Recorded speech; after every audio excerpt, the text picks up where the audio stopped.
Salut les checkers. Quand j'étais petit, s'il y avait bien quelque chose qui m'intéressait, c'était les pirates. Ces hommes vaillants, fiers, qui n'avaient pas peur du danger, qui accostaient les autres navires avec leurs sabres à la recherche de trésors. Tipiak. Pirate!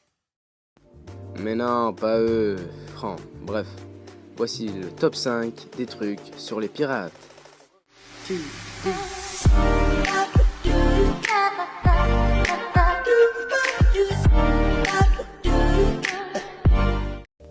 Pour commencer, le mot pirate vient du latin pirata, qui veut dire celui qui exerce le brigandage sur la mer.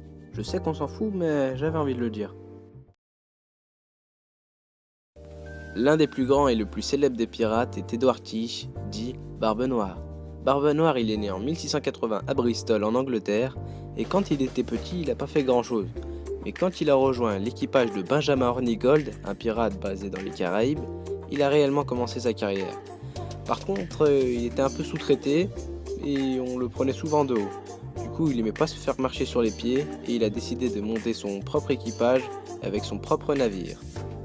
Ça me rappelle quelqu'un. L'intention de réquisitionner un de ces bâtiments, de trouver des matelots à Tortuga et de piller, voler et saccager comme un Forban sans âme et sans cœur. Il dit la vérité, j'en suis sûr. S'il disait la vérité, jamais il nous l'aurait dit. Sauf s'il savait que vous refuseriez de le croire, même s'il avouait tout. Plus tard, il amassa plein de trésors. Sa barbe commença à pousser, voilà pourquoi on lui a donné son surnom. Et en gros, le mec, c'est un fou. Numéro 2. Quand t'es un bon pirate, t'as beaucoup de trésors.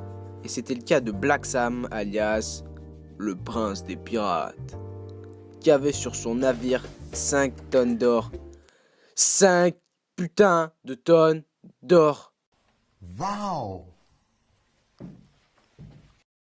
J'imagine même pas la taille de son bateau.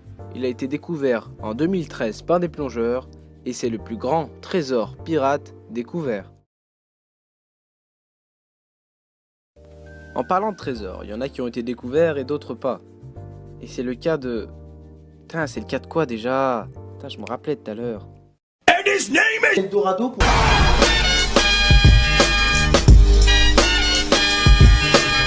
12 seconds later. Le mythe de l'Eldorado a commencé en Amérique du Sud, plus précisément en Colombie. L'Eldorado est censé être une cité qui regorge d'or et de trésors.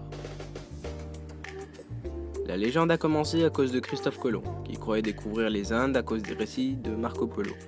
Les conquistadors ont donc essayé de faire pareil en essayant de découvrir les cités d'or, sauf qu'ils les ont cherchées en Amérique du Sud alors qu'elles étaient en Birmanie.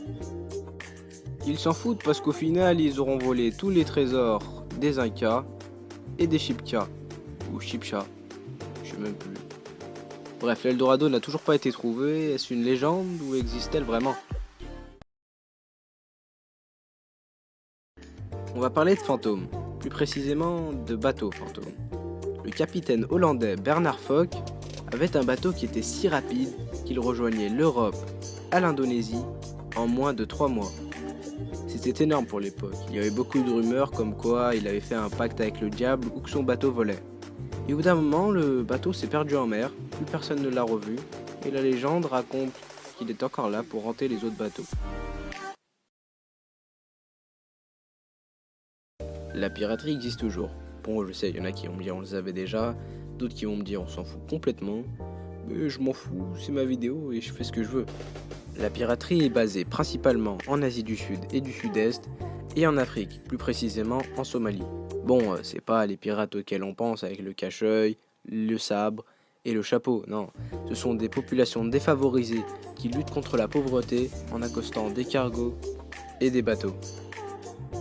Ayant pour but de récupérer la cargaison, dans les conteneurs il y a beaucoup de marchandises qui peuvent avoir de la valeur, prendre des otages, dont les membres de l'équipage et les membres du personnel pour demander une rançon, et prendre le contenu des coffres. Dans les coffres, il y a de l'argent qui permettra de payer le personnel, l'équipage et les taxes portuaires. Bref, j'espère que cette première vidéo t'a plu. N'hésite pas à mettre un pouce bleu et à t'abonner. Sur ce, moi je te dis à plus pour de prochaines vidéos.